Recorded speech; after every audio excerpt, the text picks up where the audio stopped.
I guess when we think about the learning environment, people imagine furniture, some books on a shelf and things. But my first priority for learning environment is the emotional climate. So we think about having a safe, trusting community of learners in a class together that can work together, that can respect each other, and develop that community of learners where we can really push them and create high expectations.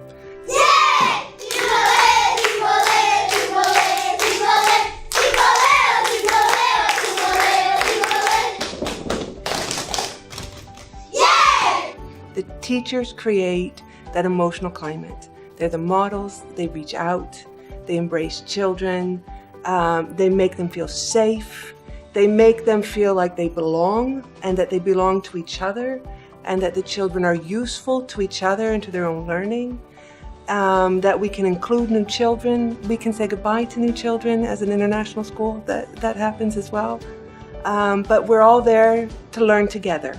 Other aspects of that are the resources we put into the classroom, and they're carefully chosen, carefully rotated,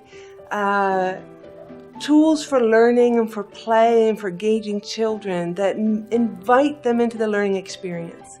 Sometimes those things are visual around the room, sometimes they're manipulatives for math, or tools we use for teaching children to read, or the books in the corner, or prompts around the room with questions that make them think. But it's the relationship between those resources and the tasks we set that are more important. Because you can have toys, you can have tools around, but if children aren't challenged to see them differently and use them differently, they just stay, regular toys on the shelf. What's inside learning and outside learning, and the sort of the boundaries between what we usually do inside and what we usually do outside are all mixed up, here in Alpha.